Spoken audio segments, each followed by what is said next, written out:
히브리서 11장 6절을 다 같이 읽어봤으면 좋겠어요. 제가 먼저 찾은 제가 조금 기다려 드릴게요. 미리 찾아놨었으니까 반칙이니까.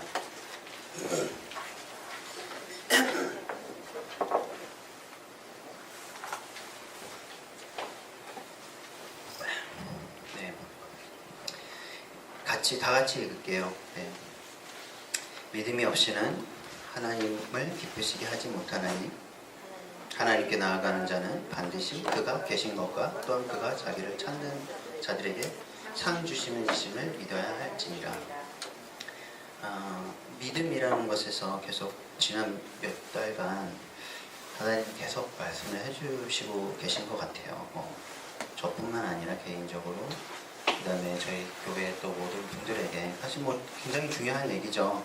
우리 구원을 받는 것도 믿음으로 구원을 받잖아요. 또 앞으로도 계속 하나님 말씀을 해주시는 얘기인 것 같아요. 그래서 이 절에 보면은 사실 이제 오늘은 얘기하게 될지 또 다음으로 미뤄질지는 모르겠는데 두 가지가 동시에 들어있어요. 이 구절에는. 첫 번째는 하나님을 기쁘시게 하는 데에는 필수 요소가 있다라고 나와 있죠. 믿음이라는 거예요. 두 번째는 그가 계신 것과 또한 그가 자기를 찾는 자들에게 상 주시는 이심을 믿어야 된다. 그러니까 이 상이라는 거는 사실 여러 가지 형태의 것들이 있죠. 꼭 어떤 물질적인 거, 돈뿐만이 상은 아니지만 그것도 당연히 포함이 되는 거고요. 또 영적인 여러 가지 상들, 또 우리에게 행복을 주시는 것들, 이런 모든 요소가 다 들어가 있겠죠. 그래서 이제 먼저 첫 번째 부분을 먼저 얘기를 같이 나눠보자면, 성경에도 인내에 대해서 굉장히 강조를 해요. 굉장히 중요한 거예요. 인내를 통해서 우리가 온전하게 되고 그런 내용들이 있죠. 근데 그 인내라는 것은 결국에는 순종이라는 전제가, 기본 전제가 깔려 있다라는 내용을 우리가 잊으면 안 될 것 같아요. 왜냐하면은 인내가 온전하게 한다, 모든 인내, 그러니까 당연히 하나님은 순종에 전제된 진짜 인내를 말하는 건데, 사람은 우리가 배운 대로 해석을 하게 되면은 아무 인내나 이게 들어가게 되는 거예요. 그렇게 되니까 지난번에도 이렇게 말씀을 드렸던 옛날 수도승들이 자해를 하고 이러한 것들도 그들은 이것이 인내고 이거를 통해서 거룩하여지고 이거를 통해서 하나님으로부터 상급을 받고 이거를 통해서 내가 깨끗하여진다. 보혈로 내가 깨끗해지는 게 아니라, 보혈을 믿는 나의 믿음을 깨끗해지는 게 아니라 나의 고통과 자해로서 그러한 순종에 들어가 있지 않은 인내를 하게 됨으로써 내가 그렇게 된다라는 이제 잘못된 생각으로 빠지기가 쉬운 거죠. 그래서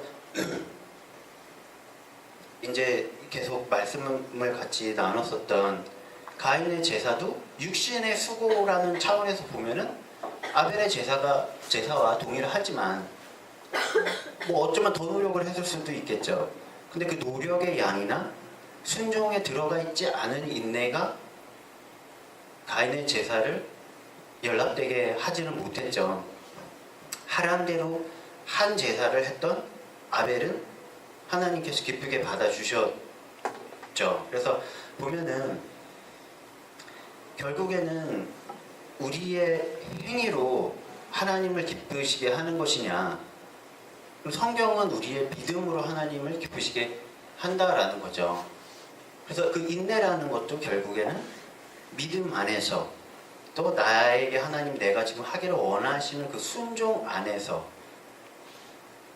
예를 들면은 사울왕도 다 나가서 전투를 하고 했잖아요. 근데 그것이 사람의 수고지 하나님의 수고는 아니라는 거죠. 베드로도 귀때기 자르고 했단 말이에요. 그 어느 제자가 인간의 눈으로 보면은 그 어느 제자가 그만큼 충성된 사람이 어디 있겠어요.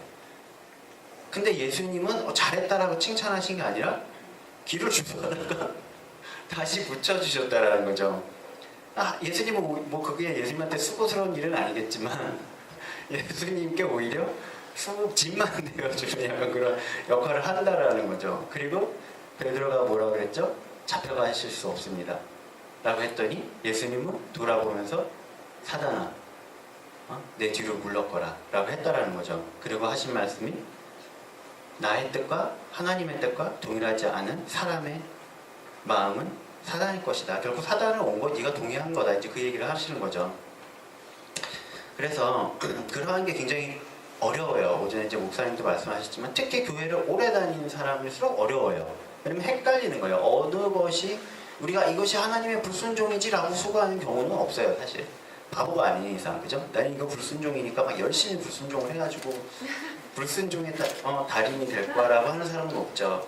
근데 우리가 우리의 어떤 고정관념이나 내가 그것이 하나님이 원하는 것이다라고 생각하는 것을 애써 수고해서 헛된 노력을 하게 되는 경우가 많다라는 거죠. 그래서 결국에는 이거를 이제 뭐 어떤 분들은 이제 불신의 영이라고도 이제 얘기를 하는데 우리에게 불신을 준다라는 거예요. 믿음 대신에 믿음과 반대된 불신을 준다라는 거예요. 그 불신의 영이 들어가게 되면 그 불신의 영이 통해서 종교형이 들어오기도 하고 종교형이 있게 될 때에 불신의 영이 들어오기도 해요. 서로 간에 이제 상호작용을 하는 거죠. 그러니까 예를 들면 이런 거죠. 자유주의 신학자들 있잖아요. 흔히 말하는 예수님을 안 믿는데 전공이 신학인 사람들, 목사님 오전에 말씀하신 바리새인들이나 이러한 사람들, 서기관들 이런 사람들, 그런 사람들은 구원을 안 받았어요. 이거는 제가 뭐 남의 구원을 판단하고 이러는 게 아니라 그분들 자체가 예수님을 구주로 믿지 않아요. 그렇게 강의를 해요. 신학교에서 목사님이 사람들을 대상으로. 그러면 그분들 근데 그 근간에는 무엇이 있냐라면은 결국은 이건 거예요. 그러니까 뭐 그분들이나 신학을 알지만 예수님을 믿지 않는 사람이나 혹은 그냥 기독교를 몰라서 예수님을 안 믿는 사람이나 그 근본은 이건 거예요. 성경에 보면은 많은 기사와 이적이 있죠. 하나님이 행하신 기적들, 아까 찬양에도 나오는 홍해를 가르신 하나님, 그 40년 동안 옷이 하나도 닳지 않고 신발이 하나도 닳지 않고 불기둥, 구름 기둥 그리고 만나 이런 기적들을 이제 모두 행하신. 어제도 이제 한 청년하고 이제 문자로 얘기를 하다가 무슨 얘기를 하다가 그 얘기가 나왔는데 여호수아와 갈렙은 하나님 이제 여리고성에 가나안에 들어갈 것이다라고 한 약속은 3명만 받은 게 아니에요. 모세와 여호수아와 갈렙만 받은 게 아니에요. 이스라엘 백성이 다 받았죠. 근데 믿는 사람은 3명이었어요. 처음에 들어갈 때는 여호수아, 갈렙과 모세만 믿었어요. 그러면 나머지는 이제 돌파를 못하는 거죠. 믿음이 없기 때문에. 40년이 걸렸지만 그 원래 믿음이 없었다면 결국은 못 들어가잖아요. 근데 중요한 거는 그날 그러니까 12 정탐꾼이 갔다가 10 정탐꾼이 와서 부정적인 얘기를 하죠. 모세를 원망하고 니네가 여기서 저 거인들한테 우리를 죽이게 하려고 일부러 끌어냈구나. 거기가 더 좋았는데 이런 얘기를 하잖아요. 근데 그 와중에 우리가 간과하는 것은 좀 믿음이 없는데 하나님이 이렇게까지 엄하실까라는 생각을 어렸을 때 저도 했어요. 그 정도 믿음 없으면 우리도 다 있잖아요. 사실 두려운 거 보면은 하나님 약속을 주셨음에도 불구하고 현실적으로 그게 불가능해 보일 때가 있잖아요. 근데 우리가 많이 간과하는 것은 여러분들 어떤지 모르겠는데 저는 간과했던 게 뭐냐면은 그 사람들이 그거를 말하는 그 와중에도 불기둥과 구름 기둥이 여기 있는 거예요. 지금 오늘 아침에도 만나를 먹었어요. 거기 가기 전에 가나안으로 정탐 가기 전에. 그리고 40년의 그 기사와 이적을 다 보고 이집트에서 행하신 10가지 기적을, 이거는 이전 세대잖아요. 믿음이 없어서 못 들어간 세대는. 그러니까 다 본 거예요. 구전으로 전해드린 게 아니고 내가 직접 목도한 사람들이에요. 메뚜기가 막 나오고 개구리가 나오고 막 물이 피로 변하고 이걸 다 본 사람들이에요. 옆집에 이집트 이웃은 큰아들을 잃고 바로까지 그게 전 집안의 전 이스라엘의 이집트인들이 다 큰아들을 잃고 그걸 다 봤음에도 불구하고 지금 불기둥이 여기 서 있는데 하나님을 원망하고 모세를 원망하고 있는 거예요. 그러니까 왜 그렇게까지 만드느냐. 근데 목사님 지난번 이제 수요일에도 잠깐 얘기하신 부분인데 그때에 갈렙한테 이렇게 얘기를 하죠. 그 영이 다르다. 다른 영을 가졌다라는 얘기를 하거든요. 그럼 다른 이들은 뭘 가진 거예요? 불신의 영을 가진 거예요. 그러니까 어떻게 이름을 뭐라고 붙이는 게 중요한 게 아니라 하나님의 약속을 믿지 못하게 하는 사단의 영향력 아래 있다라는 거예요.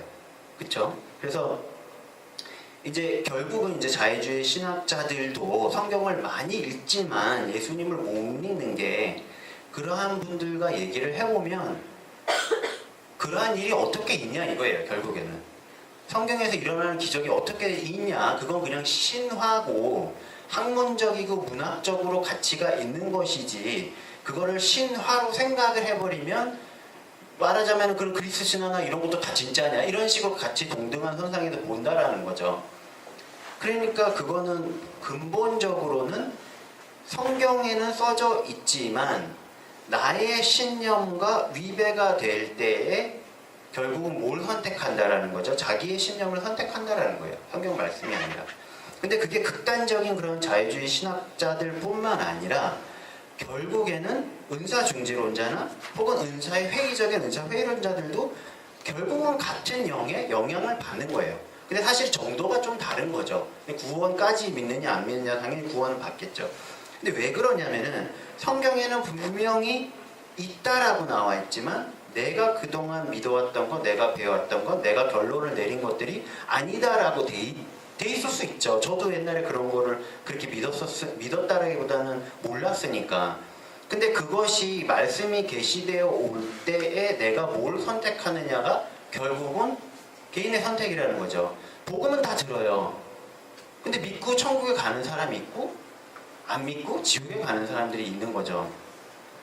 그러한 것처럼 그렇게 말씀이 왔을 때 내 생각 혹은 내가 배워왔던 것 그것들이 뭐 아까 기도 중에도 말씀드렸던 경관진일 수도 있고 내 생각 안에 그것이 심지어는 우상인 경우들도 있죠. 나의 신학적인 배경이나 혹은 나의 신념이 말씀보다 우선시되는 거예요. 그렇게 알고 하지는 않죠. 근데 결국에 내 안에 그 본질은 그렇다라는 거죠. 그래서 이게 왜 말씀을 드리냐면은 결국 이제 보면은 다행히 오늘 이까지도 할 수 있을 것 같은데 위에 보면은 하나님이 상을 주신다라고 돼 있잖아요.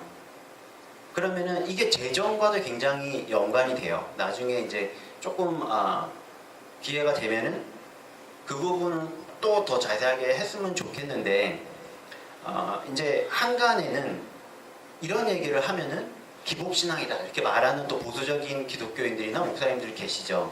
물론 치우치면은 모든 것이 자로나 우러나 치우치면 안 되듯이 정말 그들이 비판하는 기복신앙이 돼서 내가 원하는 아젠다, 내가 원하는 목적, 내가 받기를 정해놓은 답정너죠. 그 축복을 받기 위해서 하나님을 이용하려 들기가 쉽죠. 우리가 다 그런 유혹에 빠지잖아요. 잠깐 그렇게 했다가 또 회개했다가 이게 반복이긴 한데 그렇지만 그건 지나치게 치우친 거고 기본적으로 복을 주시는 하나님이시라는 거예요. 그것이 하나님의 마음이라는 거예요. 근데 저도 그거는 알아요. 그거를 반대하는 교회에서 자라나지는 않았기 때문에. 그러나 한국 교회뿐만 아니라 또 막 가정이나 사회에 유교적인 청빈 사상이 너무 강하기 때문에 저도 몰랐는데 은연중에 그러한 것들을 그래도 이런 게 더 거룩한 거지 라는 잘못된 것들이 섞여 있다라는 거예요. 그리고 복을 주시는 하나님에 대한 것이 머리로는 그래 그렇다고 하니까 라고 믿는데 마음으로 안 믿어지는 거죠. 여러 가지 우리가 겪어왔던 우리가 뭐 연애형을 받았던 이러한 것들 때문에. 근데 이제 이 부분은 이제 말씀을 한 가지만 이제 말씀을 드리고 다음에 더 자세히 다른 말씀들을 이제 볼 수 있었으면 좋겠어요. 근데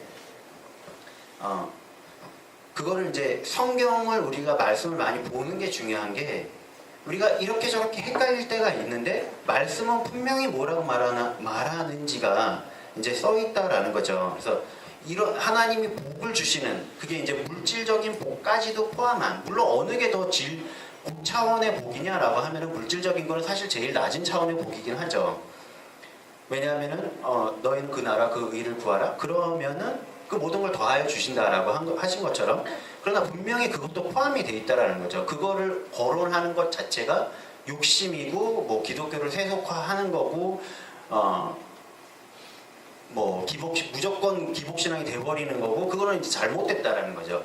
그러한 신앙이 많은 이유도 아까 말씀드린 성경 말씀보다 내가 가진 신념이 더 우선될 때 그게 신학 이론이라 하더라도 근데 성경에는 뭐라고 말하는지 일단 한 구절만 볼게요. 그러면 구절이 굉장히 많은데 딱 한 구절, 이 한 구절은 사실 다 해결이 돼요. 고린도후서 8장 9절인데요. 제가 읽을게요. 우리 주 예수 그리스도의 은혜를 너희가 알거니와 보유하신 이로써 너희를 위하여 가난하게 되심은 그의 가난함으로 말미암아 너희를 부유하게 하려 하심이라. 무슨 얘기냐면 예수님이 신의 아들이고 왕 중에 왕의 아들이고 신 본인이신데 삼위일체 하나님의 낮은 자리로 임하셨다는 말이에요. 그래서 교회가 잘못 가르치는 게 예수님이 낮은 자리에 임했는데 니네가 왜 부를 추구하냐 이 얘기거든요. 그렇잖아요. 그런 말들을 하는 분들 얘기가. 근데 여기는 뭐라고 돼 있어요? 그 부유하신 분이 낮은 자리로 임한 것은 우리가 부유하게 해지라고 했다라는 거예요. 이게 성경 말씀이 이게 진리인 거예요. 그러니까 그건 잘못된 얘기인 거죠. 성경 말씀과 반하니까.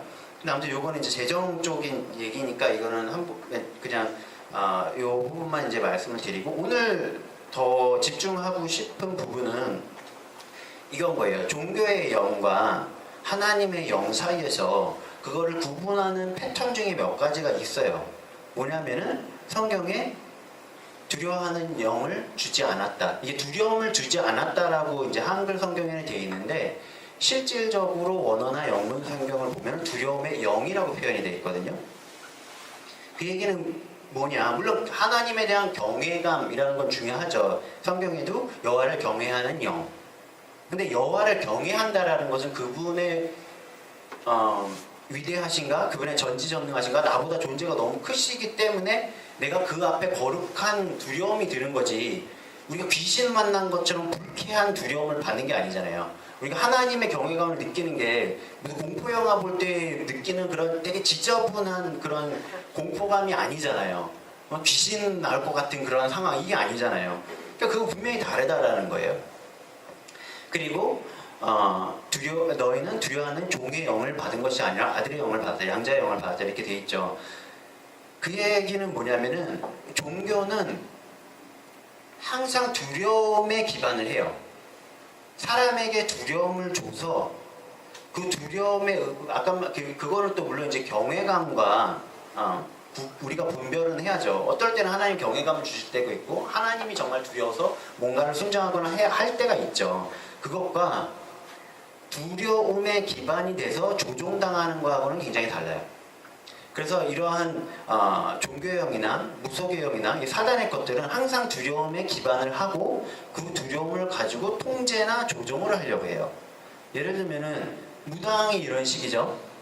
너 보니까 싹수가 노래. 이거 너 내가 나한테 부적 안 하면 뭐 세연이 시집 못 가. 뭐 이런 식으로 막연한 두려움을 준다라는 거죠. 그 막연한 두려움을 줌으로 해서 뭐를 받아내요? 자기의 이득을 받아내죠. 조종을 하는 거죠. 그 목사님 자주 얘기하시는 유교의 영도 마찬가지죠.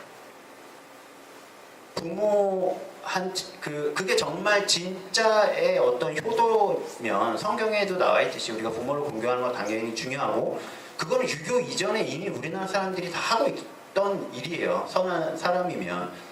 근데 유교는 어떻게 얘기를 하냐?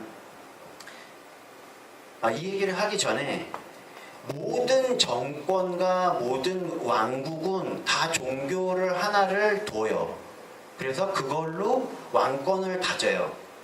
왜냐하면은 그것으로 두려움을 줘서 백성들로 하여금 그 왕을 숭배하게 만들죠. 그래서 지금 뭐 김일성의 주체 사상이 그런 거고, 또 우리 옛날에 드라마 보면은 궁예가 이제 네 마음을 다 읽어 그러면서 이제 이렇게 휘어잡는 거잖아요. 그게 무속의 영과 이제 다 섞여 있는 건데, 그게 있고, 조선 시대에도 뭐냐, 이제 이성계가 이제 개국을 하고 국가의 종교를 뭘로 할 거냐라고 고민을 하다가 이제 원효대사와 이제 뭐 이렇게 불교냐 유교냐 해서 결국은 유교를 선택하게 되는 건데, 그 유교가 뭐예요?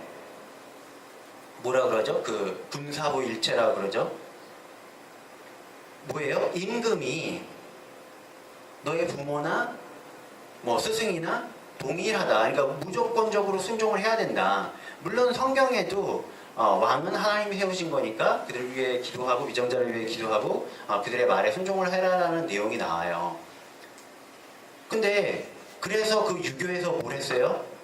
선교사들 죽였어요. 그럼 그것도 순종해야 되는 거예요? 아니라는 거예요. 사단이 주는 것들의 통로가 된다라는 거죠. 그래서 또 혹은 부모를 우상숭배하게 만들잖아요, 유교가. 그 목사님도 말씀하셨지만은 그게 부모의 효가 아니잖아요. 어느 부모가 제사밥 안 차렸다고 벌을 주겠어요. 근데 유교가 가르치는 거는 뭐예요? 벌을 줄 거다. 그럼 제사를 드리는 사람은 뭐 때문에 제사를 드리는 거예요? 벌이 두려워서. 그쵸? 혹은 사회적인 시선, 후레자식이라는 소리, 불효자식이라는 소리, 콩가루 집안이라는 소리 듣는 게 두려워서, 나의 체면이 무너지는 게 두려워서, 이런 여러 가지 이유들 결국에는 다 두려움에 기반이 된 거거든요. 그거에 두려워서 뭐에 조정을 당하느냐?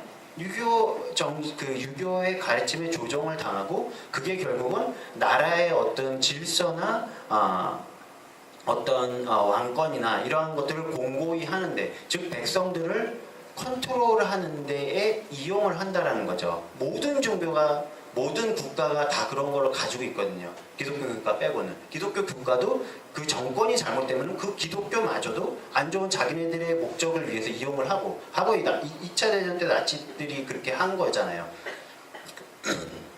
아무튼 그런 식으로 하는데, 뭐 또 이제 짧게 보면은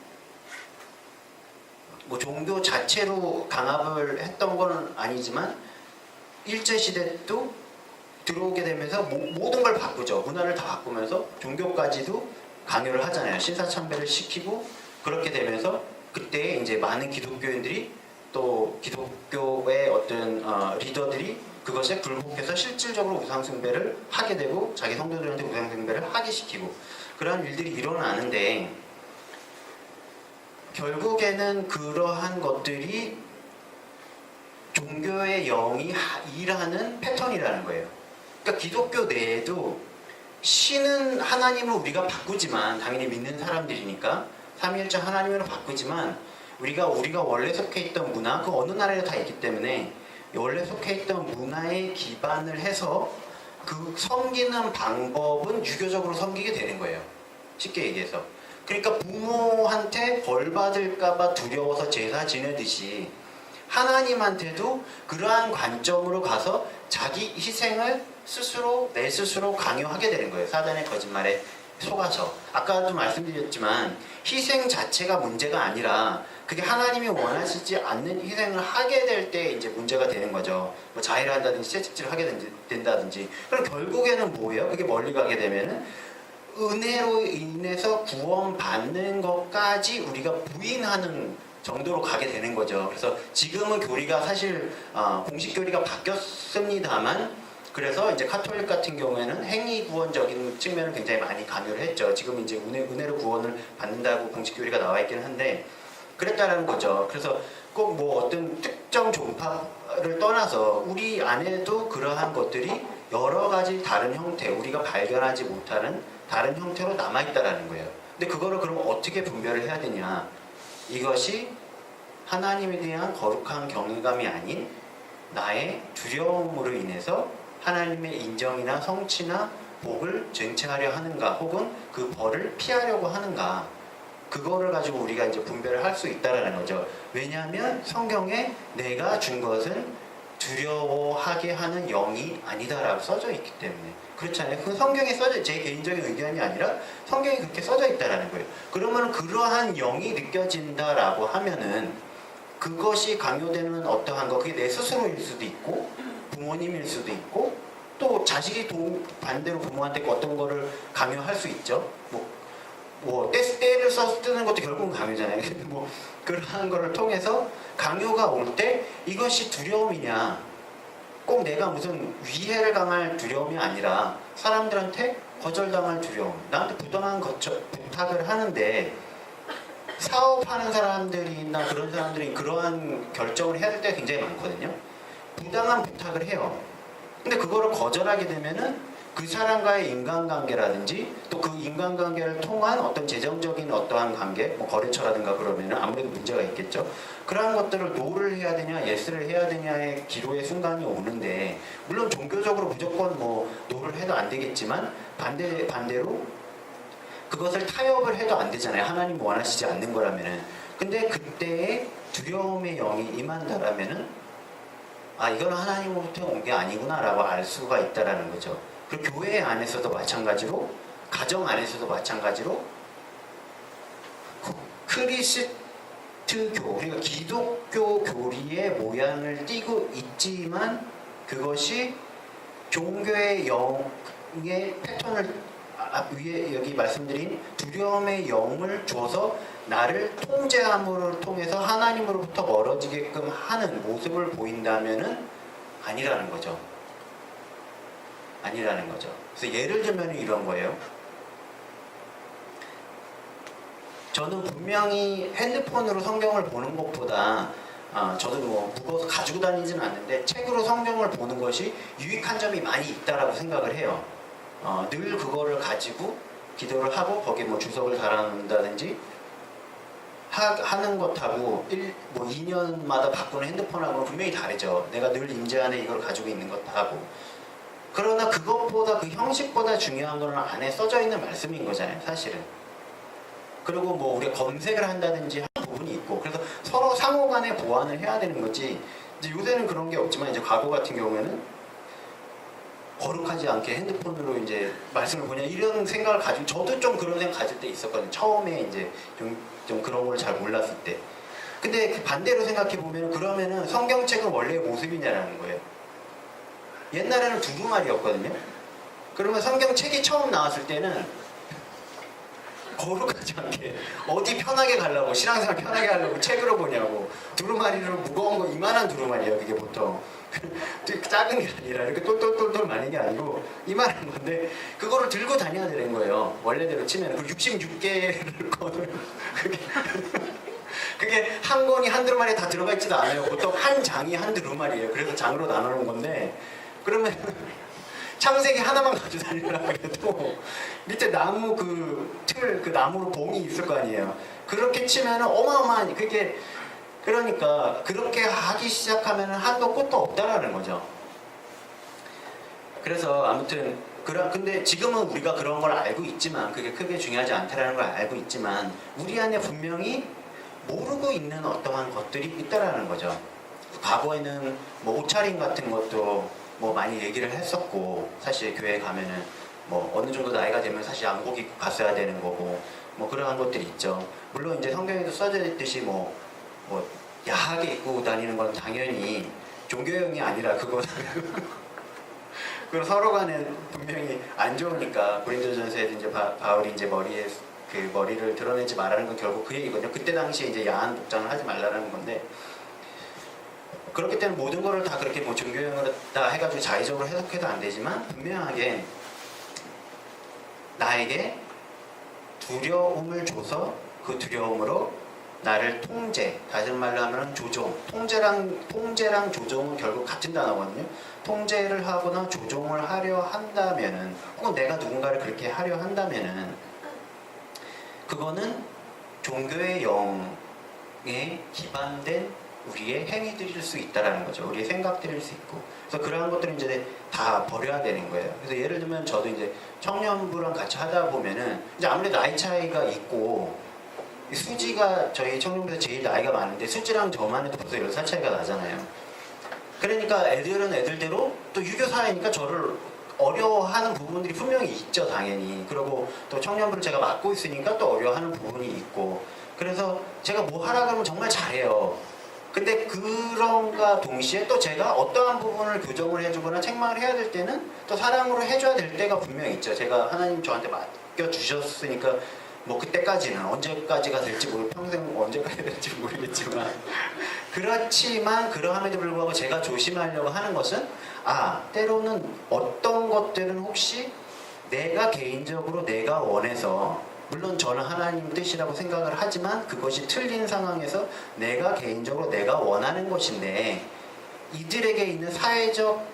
이들에게서 내가 가지고 있는 사회적 지위, 유교적인 사회적 지위가 있고 교회 안에서 가지고 있는 사회적 지위 둘 다가 존재하잖아요.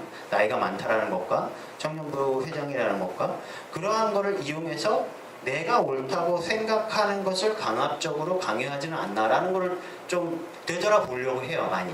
그리고 그런 부분, 그런 실수도 했겠죠, 분명히. 하고 있는 부분들이 있을 테고. 그래서 그걸 항상 이렇게 되돌아보려고 하는데 왜 그러냐면은 그게 맞다 하더라도 심지어는 그게 하나님이 주신 것이라 하더라도 나의 방법에서 하나님의 방법이 아닌 방법으로 강요를 할 수도 있다는 거예요. 그 디렉션 자체는 하나님이 주신 방법이지만 하나님의 방법은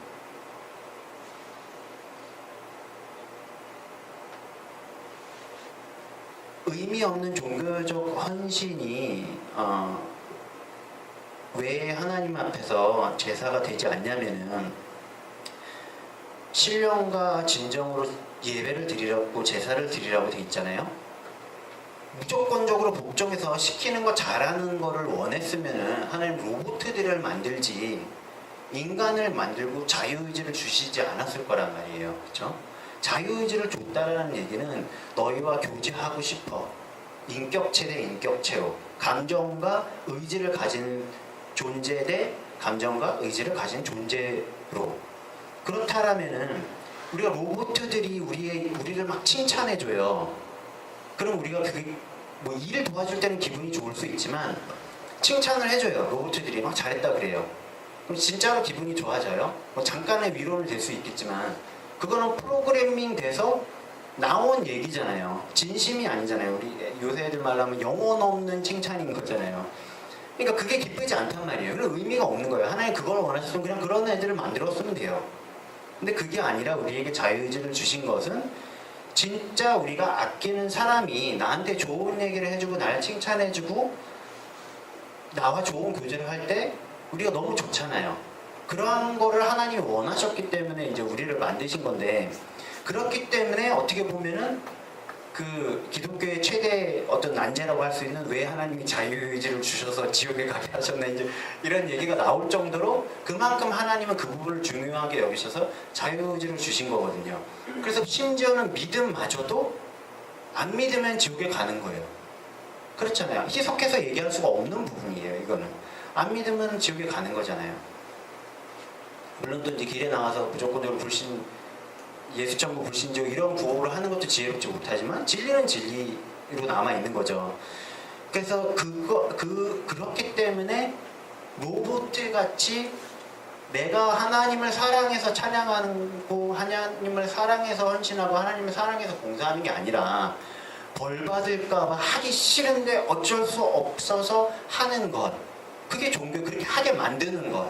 그게 종교인 거예요. 사단이 왜 그걸 원하냐? 아까 말한 것처럼 하기 싫은데 어쩔 수 없이 하게끔 만드니까 하나님으로부터 멀어지게 만드니까 하나님을 사랑하지 못하게 만드니까 하나님을 믿는 건 재미없는 것 교회 다니는 거 재미없는 것 지루한 것 위선적인 것 이렇게 자꾸 거짓된 하나님의 모습을 사람들에게 투영을 해서 믿는 사람이건 안 믿는 사람이건 기독교를 싫어하게 만드는 것 그게 오전에 목사님 말씀하신 어떤 그런 요새 이제 말이 많은 세금과 관련된 거 그런 게 있잖아요. 근데 그게 법적인 문제 목사님과도 그런 얘기 했지만 사실 법적인 문제가 중요한 게 아니라 그들 마음에는 이미 기독교가 싫은 거예요. 그렇잖아요. 그들이 문제 삼는 거는 똑같은 법의 제재를 받는 다른 비영리단체나 불교나 천주교가 아니라 그냥 기독교가 싫으니까 그 법을 제정하라는 거잖아요. 사실 지금 얘기를 들어보면 물론 그 중에 이제 목사님 자주 말씀하시지만 우리가 교회로서 우리가 세상에 잘못한 부분들도 있죠. 하나님을 잘못 보여주고 한 부분들도 있지만 근본적으로 어찌됐건 기독교에 대한 어떤 부정적인 근데 그러한 기독교에 대한 부정적인 감정이 왜 생기느냐? 뭐 그들 안에 뭐 세상의 악한 영이 역사에서도 있지만 또 한편으로는 이러한 종교의 영이 예수님과 하나님과 성령님을 자꾸 잘못 포장한다라는 거죠. 종교적인 하나님. 두렵게 해서 두려움의 영을 줘서 강제로 굴복시키고 나의 의지와 상관없이 그분을 찬양하게 만드는 하나님으로 자꾸 포장을 하니까 요새 젊은 애들이 교회 안 나오잖아요. 제가 어디 가면은 귀하다는 소리를 듣더라고요. 교회에 청년들도 없고 특히 남자가 없대요. 동주나 진수나 그들 눈엔 제 눈에는 보겠어요? 그들 눈에는 귀한 사람들인 거예요. 저희 교회만 해도 이제 남녀 비율이 특히 청년 같은 뭐 청년뿐만 아니라 작년도 그렇죠. 근데 어찌됐건 여기서 이제 우리가 이거를 하나님이 주신 디렉션이라 하더라도 우리가 그 디렉션에 강제로 그것이 맞는 방향이라 하더라도 강제로 굴복을 시키기 위해서 우리가 어떤 두려움을 조장하고 그걸로 인해서 통제를 시킨다라는 것은 결국에는 종교의 영이 섞여 들어가게 된다라는 거예요. 방향성이 맞아도. 왜냐하면 처음에 하나님부터 맞는 거를 받아도 그 지혜와 전략이 맞다 하더라도 그 사람이 그거를 듣게 하고자 하는 나의 인간적인 어떤 욕망, 나의 인간적인 어떠한 그러한 것들이 있기 때문에 물론 이제 우리가 또 분별해야 되는 것은 저같이 뭐 청년부가 있다든지 각각 부모들은 자녀들이 있잖아요. 그래서 훈계와 양육이 당연히 필요하죠. 성경에도 그것을 얘기를 해요. 그게 잘못된 게 아닌데 다만 그 훈계와 양육이 내가 하나님 뜻에 맞게 하고 있는지 아니면은 그 방향성은 하나님이 주신 게 맞지만 내가 나의 것으로 하고 있는지 내가 두려움을 조장하고 있는지 통제를 하기 위해서 어떤 내가 말 안 들으니까 화가 나서 하고 있는지 혹은 아예 방향성부터 내 생각인지 이러한 모든 가지수를 우리가 놓고 기도를 하고 하나님께 여쭤봐야 된다라는 거죠. 근데 거기에서 항상 걸림돌이 되는 것은 아까 말씀드린 그런 내 속에 있는 나의 신념, 내 속에 있는 경관심. 왜냐하면 내가 이미 이것이 정답이라고 정해놓으면은 아까 말씀드린 대로 이것이 하나님 뜻이 아닌데 내가 거역해서 이렇게 할 거야 라고 하진 않는다라는 거예요. 다만 그것이 하나님의 뜻이다라고 답이 이미 정해져 버렸다는 거예요. 근데 하나님은 아닌데 많은 경우에 우리가 그렇게 하잖아요. 사실 사업 때에도 그렇고 뭐 가족 간에도 그렇고 부모 자식 간에 상호 간에 그렇게 하고 교회에서도 서로 간에 또 직장에 나가면은 뭐 직장 직원들하고도 그렇게 하고 그러할 때 우리가 정해놓은 어떤 우리의 생각대로 하는 것이 아니라 우리 하나님께 매번 여쭤봐야 되는데 결국에 그 부분이 우리가 항상 어려워하는 부분인 거잖아요. 근데 결국에 답은 하나더라고요. 아까 그 경관지는 뭐라고 돼 있죠? 성경에 하나님을 대적하여져서 높아진 생각이라고 돼 있죠. 결국에는 겸손밖에 없더라고요.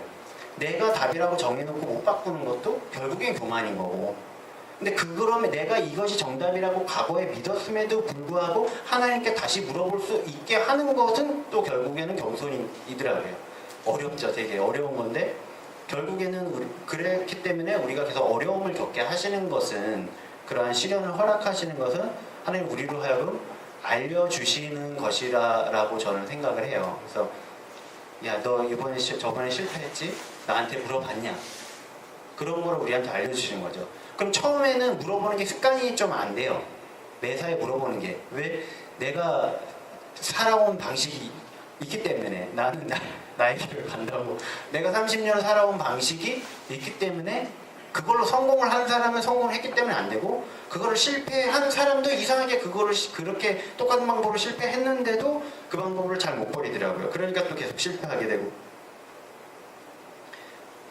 그래서 내가 살아온 방식을 못 버리기 때문에 그 하나님의 음성을 듣기가 어려운데 결국에는 그 내가 살아온 방식보다는 매번 하나님께 물어보는 거를 습관을 자꾸 의지적으로 저도 좀 드리려고 해요. 그러면은 처음에는 뭐 10번 행동할 때 한 번 물어보던 게 10번 행동하기 전에 2번 물어보게 되고 3번 물어보게 되고 4번 물어보게 되고 그래서 어떤 높은 계시를 받는 위대한 뭐 현대의 위대한 선지자들은 딴 게 다른 게 아니라 그것이 습관이 돼 있는 사람들이더라고요. 그것뿐만 아니라 다른 어떤 영적인 것들도 이제 많이 되어 있지만 결과적으로 하나님께 물어보느냐 안 물어보느냐 그게 굉장히 뭐 차이가 많이 나 있더라고요. 그래서 나의 아젠다를 나의 생각을 섞느냐 하나님의 생각으로만 살려고 노력을 하느냐. 그래서 우리가 그것을 그러한 것을 우리의 어떤 우선순위를 두고 살아가면은 우리가 의지를 드릴 때 하나님이 분명히 그렇게 하실 수 있는 능력과 또 우리에게 지혜와 영과 명료함을 주실 줄을 믿습니다. 왜냐하면 본문에 뭐라고 돼 있죠? 구하시는 것은 주시는 하나님, 그죠? 그가 계신 것과 또한 그가 자기를 찾는 자들에게 상 주시는 이심을 믿어야 된다. 그러니까 다른 얘기를 하면은 하나님의 음성을 몰라요. 우리 그런 얘기 하기 쉽잖아요. 하나님의 음성을 몰라요. 분명하게 말해주면 내가 순종할 텐데 저도 그런 기도 하거든요. 뭔가 이렇게 잘못돼서 하나님 나중에 좀 실패가 있고 그래서 나중에 알려주면 아니 그러면 뭐 나타나셔가지고 그런 생각 들 때 있잖아요. 그렇게 안 해줘 놓고 왜 이거를 실패하도록 허락하셨나 막 그런 생각 억울할 때 있거든요. 근데 결국에는 그것도 하나님이 주시는 감동은 아까 말한 매번 물어보고 친밀하게 교제하는 관계를 원하시는 거예요. 내가 필요할 때만 하나님 딱 기도하면 나타나서 말해주면은 저래도 교제를 하기보다는 내가 필요할 때 램프의 요정 이게 비비듯이 내가 필요할 때 정답이 필요할 때만 이거 비벼가지고 하나님한테 다 먹고 그럼 친구가 아니잖아요. 그거는 그냥 램프의 요정 소원 들어주는 사람. 그죠? 그렇죠. 그냥 점이 굉장히 잘 맞는 점쟁이. 이거밖에 안 되거든요. 내가 필요할 때 찾아가는 사람. 그게 아니라 그런 거 아무것도 안 해줘도 내가 좋아서 사랑해서 늘상 교제하고 대화할 수 있는 사람이 되기를 원하기 때문에 하나님은 그 관계를 원하셔서 처음부터 필요한 걸 다 주시지는 않으시더라고요. 그러나 약속하신 거는 우리가 필요하고 우리가 구하는 걸 다 주신다라는 거죠. 결국엔 다 주신다라는 거죠. 그래서 그러한 삶의 자세로 항상 물어보고 항상 교제하고 또 그래서 받았던 거를 우리가 믿고 가는 두 마음을 품으면은 못 받는다라고 그랬잖아요. 그래서 믿고 가는 그러한 우리가 됐으면 좋겠습니다. 기도를 하고 마칠게요. 아버지 하나님,